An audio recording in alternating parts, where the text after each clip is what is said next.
అందరికీ నమస్కారం సార్. ఈరోజు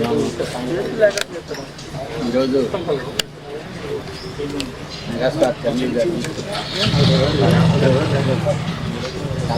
కలవటం అనేది ప్రత్యేకమైన ఇదేం కాదు. ఎవ్రీడే చిరంజీవి గారు ఫాలోఅప్ చేసి అడుగుతూనే ఉన్నారు. తొందరగా ఈ సమస్యకి పరిష్కారం జరగాలని ఆయన వంతు ఆయన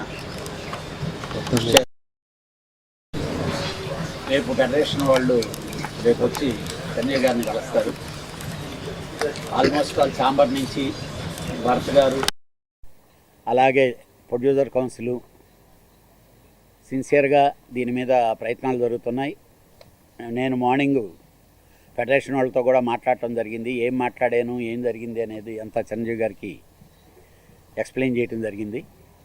అలాగే ప్రొడ్యూసర్స్ అందరు కూడా రియల్గా చెప్పాలంటే చాలామందికి బయటికి తెలియంది ఏంటంటే ప్రొడ్యూసర్లు కూడా చాలా ఇబ్బందుల్లో ఉన్నారు ప్రొడక్షన్స్.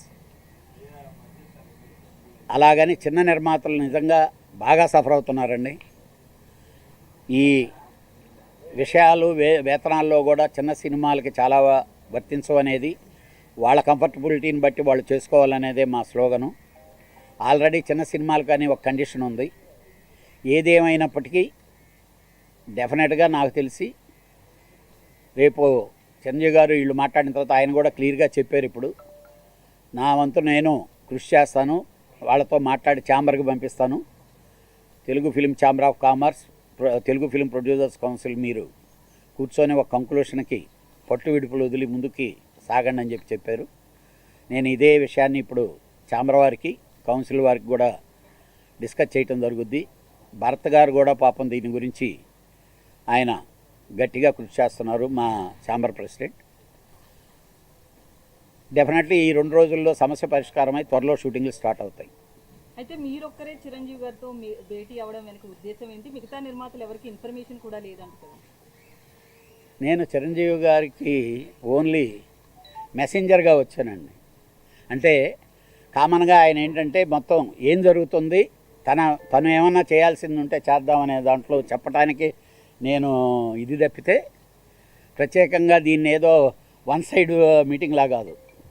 నేను దూతని అంతే, అటు ఛాంబర్కి కానీ ఇటు కౌన్సిల్కి కానీ. ఎందుకనంటే నా 45 సంవత్సరాల ఎక్స్పీరియన్స్ నా దాంట్లో నేను ఎప్పుడు ఆర్గనైజేషన్స్ బాగుండాలి, either federation or chamber, at the same time producer అనేవాడు ఉంటేనే తర్వాత స్టెప్లు అయినా డిస్ట్రిబ్యూషన్ కానీ, ఎగ్జిబిషన్ కానీ, లేకపోతే ఎంప్లాయ్మెంట్ కానీ.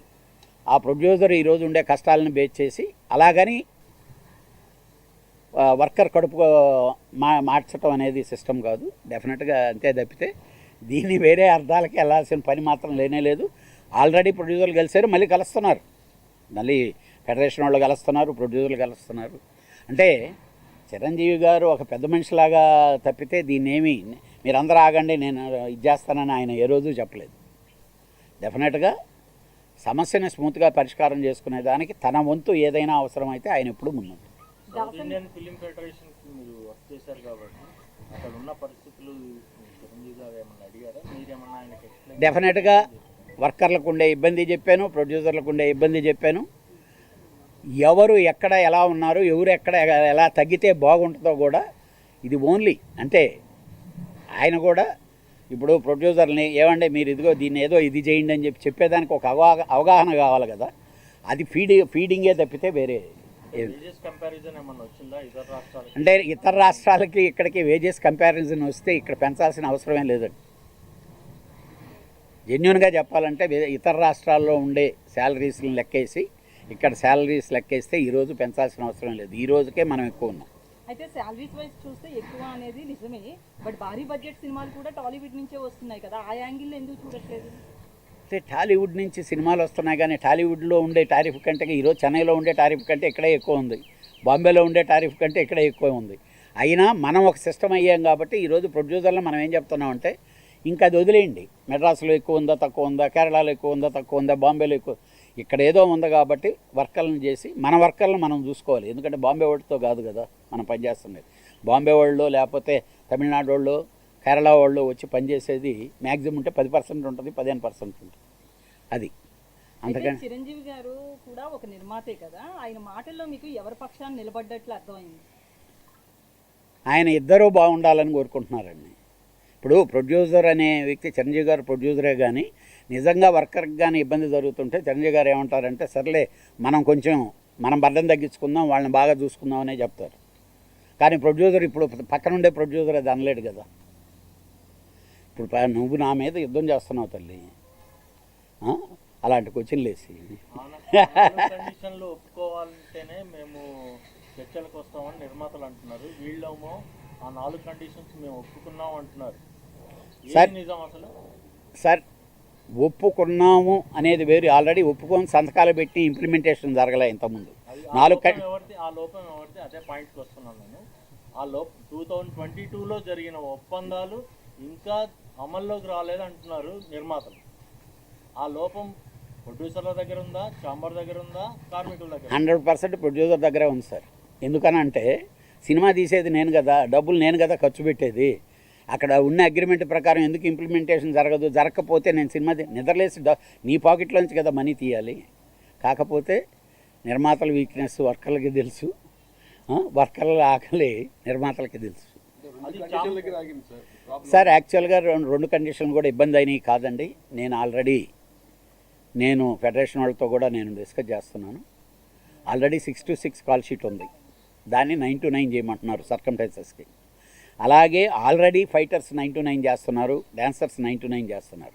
మన ఫెడరేషన్లోనే ఉండే 2 మేజర్ సెక్టార్లు 9 to 9 చేస్తున్నప్పుడు కురవాళ్ళు. దానికి ఏదైనా ఉంటే ఇబ్బందులు ఉంటే ఇట్లా మాట్లాడుకోవడం, కానీ డెఫినెట్గా it is going to be short out. అలాగే సండేస్ మ్యాటర్ ఉంది. It is a easiest condition అన్నీ. ఎందుకంటే 48 సండేలు వచ్చేది. ఆల్ గవర్నమెంట్ హాలిడేస్ని యాక్సెప్ట్ చేస్తున్నారు. సెకండ్ సండే డబుల్ బేటా ఇస్తానంటున్నారు. కొరవ 3 సండేలు వీళ్ళు పని చేయకపోతే వాళ్ళు పని చేస్తారు కదా, పని లేని వాళ్ళు పని చేసుకుంటారు కదా. అంతే, అది డెఫినెట్గా షార్ట్ అవుట్ అవుద్దని నాకు నమ్మకం ఉంది. ఎందుకంటే నేను ఆ వర్కర్లోంచి వచ్చిన వాడిని. డెఫినెట్గా వాళ్ళని ఒప్పించవచ్చు. అంటే సడన్గా అనేతలకి డైజెస్ట్ అవ్వదండి, ఎవరికి కూడా డైజెస్ట్ అవ్వదు వర్కర్స్కి. దీంట్లో మనకి ఇంత పెద్ద అన్యాయం జరగటం లేదని కన్విన్స్ చేయటం అనేది నాయకుల పని, అది చెయ్యాలి. డెఫినెట్గా ఇప్పటికే బాగా ఇబ్బందులు పడుతున్నారు ఎంప్లాయీస్. డెఫినెట్గా షార్ట్ అవుట్ అవుతుంది. ఛాంబర్లో కూర్చొని మాట్లాడుకోకుండా లేబర్ కమిషన్ వరకు వెళ్ళటంలో గల ఆంతర్యం ఏంటి? అలా వేజెస్ ఏమన్నా తగ్గియాలనా, లేదంటే వాళ్ళని కంట్రోల్లోకి తెచ్చుకోవాలనా? సార్, లేబర్ కమిషన్ దగ్గర ఉండే రికార్డు ప్రకారంగా చేస్తే సినిమా ఫీల్డ్లో ఈరోజు 100 రెట్లు ఎక్కువ ఉంది. వాళ్ళ రూల్స్ ప్రకారం అయితే మీరు భోజనం మీరు పెట్టాల్సిన పని లేదు. ఒక ఎంప్లాయీ తను బాక్స్తో తను బయలుదేరి ఆఫీస్కి రావాలి. ఆఫీస్ నుంచి నేను ఎక్కడికన్నా పని తీసుకెళ్తుంటే నేను తీసుకెళ్లాల్సిన బాధ్యత నాది. ఇంకా వాటిల్లోకి వెళ్తే ఇంకా ఇది తెగని యుద్ధం జరుగుద్ది. సార్, ఇక్కడ కూడా 8 అవర్స్కే ఇద్దాం, 8 అవర్సే ఇద్దాం. భోజనాలు ఎవరు పెడతారండి? భోజనాలు పెట్టే అసలు ఇంపాసిబుల్ సార్. నేను అక్కడి నుంచే వచ్చిన చెప్తున్నా. That question is very wrong. ఇప్పుడు నాకు 6 to 6 ఉంది, 9 to 6 చేస్తా, 8 అవర్సే కదా. మధ్యాహ్నం భోజనం నేను ఎందుకు పెట్టాలి? కాఫీ టిఫిన్ నేను ఎందుకు ఇవ్వాలి? కాదు, వాటి దగ్గరికి ఇది ఒక ఫ్యామిలీ లాగా అలవాటు అయిపోయింది. 50 సంవత్సరాల నుంచి ఇది ఒక ఆర్గనైజేషన్లు. అసలు ఇది ఇండస్ట్రీయే కాదు, గవర్నమెంటే ఇప్పుడు దాకా ఇంకా ఫిల్మ్ ఇండస్ట్రీ అనే ఐడెంటిఫికేషన్ ఇవ్వాల. ఇప్పుడు సుష్మా స్వరాజ్ గారు ఉండేటప్పుడు పార్లమెంట్లో ఫిల్మ్ ఇండస్ట్రీని ఇండస్ట్రీ చేద్దామన్నారు, కానీ ఇప్పటివరకు జరగల. అవి కాదు, ఏదో విధంగా ఈ సమస్య పరిష్కారం అవ్వాలి, తొందరలో షూటింగ్లు స్టార్ట్ అవ్వాలి. మనం కోరుకోవాల్సింది అదే. వాళ్ళు వీళ్ళు ఇద్దరు ఇంట్లో ఫ్యామిలీ లాగా షార్ట్ అవుట్. డెఫినెట్గా ఈరోజు ఈవినింగ్ రేపు సాయంకాలం లోపల మాత్రం పరిష్కారం అవుతుందనే గట్టి నమ్మకం నాకుంది. పరిష్కరింపబడద్ది. Thank you. యూనిటీ అనేది నిర్మాతల్లో లేదన్నట్లు వినిపిస్తుంది. ఎందుకంటే ఈవినింగ్ నటి కుమార్ బ్యాచ్ కలవడానికి వస్తున్నారు. ఇప్పుడు మీరు వచ్చారు, పెద్ద నిర్మాతలు తెలియదు. సో నిర్మాతల బ్యాచ్లుగా ఎందుకు కలుస్తున్నారు? ఎవరిని? చిరంజీవి గారు. చిరంజీవి గారిని మేము కలవటానికి ఎప్పుడైనా వెళ్ళొచ్చు, ఎప్పుడైనా రావచ్చు. అదేమీ ఇది కాదు కదా, అసలు అది కానే కాదు. వాళ్ళు అడిగారు, ఆయన మిమ్మల్ని కలవాలి సార్ అన్నారు. పెద్ద దిక్కుగా ఆయనకి చెప్పుకుందామని చెప్పి వాళ్ళకు ఉండే సమస్యలు ఏదైనా ఉంటే చెప్దామనేది తప్పితే దీంట్లో చిన్న ప్రొడ్యూసర్కి పెద్ద ప్రొడ్యూసర్కి యూనిటీ ఎప్పుడు ఉండదమ్మా. నేను ఇంకోటి చెప్తున్నా, ఈ సంవత్సరం 300 సినిమాలు జరిగితే దాంట్లో 60 సినిమాలే పెద్ద సినిమాలు. కావాలంటే మీరు లిస్టు తీసుకోండి. కొరవ 240 సినిమాలు ఈరోజు చెప్పే చిన్న నిర్మాతలు ఇది అనేవాళ్ళు ఎవరన్నా కూడా వాళ్ళు ఎవరు కూడా ఉండరు. ఆ కంటిన్యూషన్లో ఇక్కడ రన్నింగ్లో ఉండేవాళ్ళు 10-15 మంది తప్పితే వేరే ఎవరూ లేరు. జెన్యున్గా మాట్లాడుకోవాలంటే కొత్త నీరు వస్తూ ఉంటుంది, పోతూ ఉంటుంది. అది ఉంది కాబట్టి కృష్ణానగర్ ఇంకా సస్యశ్యామలంగా, ఎంప్లాయీస్ అందరూ సస్యశ్యామలంగా ఉన్నారు. అదే ఆ జనాలు రాకుండా కానీ అడ్డుకట్టేస్తే ఆకలి మంటలతో మన ఇండస్ట్రీ ఇక్కడ అల్లకల్లోలం అయిపోతుంది. Thank you.